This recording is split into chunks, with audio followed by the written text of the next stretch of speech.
Excel techno school, Guruvayanakere, Venur. Admission open now. ಇನ್ನು ಇದೇ November 20ಕ್ಕೆ Congress ಸರ್ಕಾರ ಅಧಿಕಾರಕ್ಕೆ ಬಂದು 2.5 ವರ್ಷ ಆಗ್ತಾ ಇದೆ. ಸೊ 2.5 ವರ್ಷದ ಬಳಿಕ ಸರ್ಕಾರಕ್ಕೆ ಒಂದು ಹೊಸ ಸ್ವರೂಪ ಸಿಗಬಹುದು ಅನ್ನುವಂಥ ಚರ್ಚೆ ಈಗ ಉದ್ಭವಿಸ್ತಿದೆ. ಯಾವ ನಿರ್ಣಯ ಅನ್ನೋದು ಸಿಎಂ, ಡಿಸಿಎಂ ಹಾಗೂ ವರಿಷ್ಠರು ಮಾಡ್ತಾರೆ ಅಂತ ಹೇಳಿ ದೆಹಲಿಯ ವಿಶೇಷ ಪ್ರತಿನಿಧಿ ಟಿ.ಬಿ. ಜಯಚಂದ್ರ ಅವರು ಹೇಳಿಕೆಯನ್ನು ಕೊಟ್ಟಿದ್ದಾರೆ. ಇನ್ನು ಸರ್ಕಾರದಲ್ಲಿ ಬದಲಾವಣೆ ಆಗುತ್ತೆ ಅನ್ನೋದರ ಕುರಿತಾಗಿ ಒಂದು ಚಿಕ್ಕ ಕ್ಲೂವನ್ನು ಕೊಟ್ಟಿದ್ದಾರೆ ಅವರು. ಟಿ.ಬಿ. ಜಯಚಂದ್ರ ಅವರು ಈ ರೀತಿಯಾಗಿ ಹೇಳಿಕೆಯನ್ನು ಕೊಟ್ಟಿದ್ದಾರೆ. ರಾಜ್ಯದಲ್ಲಿ ಅಧಿಕಾರ ಹಂಚಿಕೆಯ ವಿಚಾರ ಯಾರಿಗೂ ಕೂಡ ಗೊತ್ತಿಲ್ಲ, ಜನರ ತಲೆ ಕೆಡಿಸೋಕೆ ಕೆಲವರು ಸ್ಪೆಕ್ಯುಲೇಷನ್ ಮಾಡ್ತಿದ್ದಾರೆ ಅಂತ ಹೇಳಿದ್ದಾರೆ.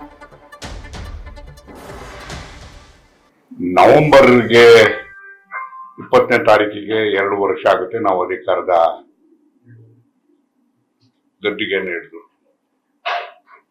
ಸರ್ವೇ ಸಾಮಾನ್ಯವಾಗಿ ಲೆಕ್ಕಾಚಾರ ಏನು ಅಂತ ಹೇಳಿದ್ರೆ, ರಾಜಕೀಯ ವಲಯದಲ್ಲಿ 2 ವರ್ಷ ಆದ್ಮೇಲೆ ಏನಾದ್ರೂ ಕೂಡ ಹೊಸ ತರವನ್ನ, ಹೊಸ ಸ್ವರೂಪವನ್ನ ಕೊಡ್ತಕ್ಕಂಥ ರೀತಿಯಲ್ಲಿ ಮಾಡ್ತಾರೆ ಅಂತಕ್ಕಂಥದ್ದು ಅದು ಎಲ್ಲ ಕಡೆನೂ ಕೂಡ ಬೀಳ್ತಕ್ಕಂಥದ್ದು.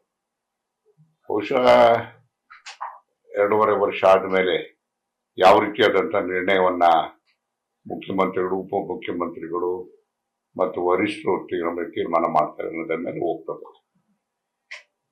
ಆಮೇಲೆ ನಿಮ್ಮ ಸಿಎಂ ಡಿಸಿಎಂ ನೋಡಿದ್ರೆ ಬಹಳಷ್ಟು ಒಂದು ಗೊಂದಲ ಇದೆ ಸರ್. ಡಿಸಿಎಂ ಅವ್ರು ಹೇಳ್ತಾರೆ ಸಂಪುಟ ಪುನರ್ರಚನೆ ಯಾವ್ದು ಇಲ್ಲ ಅಂತಾರೆ, ಸಿಎಂ ಅವ್ರು ಹೇಳ್ತಾರೆ ಡಿಆರ್ಎಲೇಷನ್ ಆದ್ಮೇಲೆ ನೋಡೋಣ ಅಂತ ಹೇಳ್ತಾರೆ. ಅಲ್ಲ, ಅದು ಸ್ಪೆಕ್ಯುಲೇಷನ್ಸ್ ಯಾವಾಗಲೂ ರಾಜಕೀಯದಲ್ಲಿ ಇದ್ದೇ ಇರ್ತವೆ. ನಿಮಗೆ ಜನಗಳು ತಲೆ ಕೆಡ್ಸಕ್ ನಿಮ್ಗೆ ಏನಾದ್ರು ಒಂದು ಮಾಹಿತಿ ಬೇಕಲ್ಲ, ಹಾಗಾಗಿ ಕೊಡ್ತಾರೆ ಇರ್ತಾರೆ ಎಲ್ಲರೂ.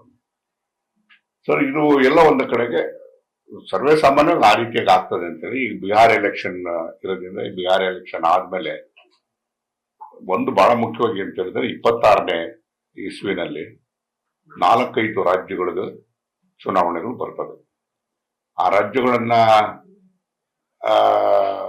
ಎದುರಿಸಬೇಕಾದಂತ ಸಂದರ್ಭದಲ್ಲಿ ಒಂದು ಸುಭದ್ರವಾಗಿರ್ತಕ್ಕಂಥ ಸರ್ಕಾರ, ಕಾಂಗ್ರೆಸ್ ಸರ್ಕಾರ ಇರ್ತಕ್ಕಂಥದ್ದು ಕರ್ನಾಟಕದಲ್ಲಿ.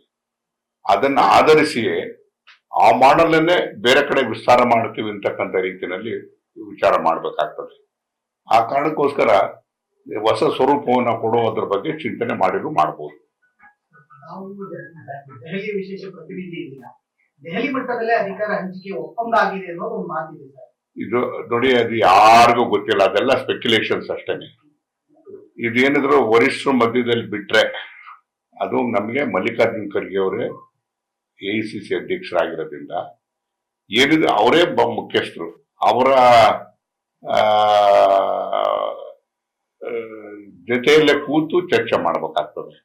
ಅದೆಲ್ಲದೂ ಕೂಡ ಏನಾಗಿದೆ ಬಿಟ್ಟಿದೆ ಅಂತಕ್ಕಂಥದ್ದು ಏನಾದ್ರೂ ಸ್ವಲ್ಪ ಸೂಕ್ಷ್ಮಗಳು ಗೊತ್ತಿದ್ರೆ ಮುಖ್ಯಮಂತ್ರಿ, ಉಪಮುಖ್ಯಮಂತ್ರಿ ಮತ್ತು ಮಲ್ಲಿಕಾರ್ಜುನ್ ಖರ್ಗೆ ಅವರು, ರಾಹುಲ್ ಗಾಂಧಿ ಅವರು ಬಿಟ್ಟರೆ ಬೇರೆ ಯಾರಿಗೂ ಕೂಡ ಗೊತ್ತಿರೋದು ಸಾಧ್ಯ ಇಲ್ಲ. ಇದೆಲ್ಲ ಬರ್ತಾ ಇರ್ತಕ್ಕಂಥ ಸ್ಪೆಕ್ಯುಲೇಷನ್ಸ್ ಅಷ್ಟೇ. ನ್ಯೂಸ್ ಫಸ್ಟ್, ನಿರ್ಭೀತಿಯಿಂದ ನಿಮ್ಮ ಪರವಾಗಿ.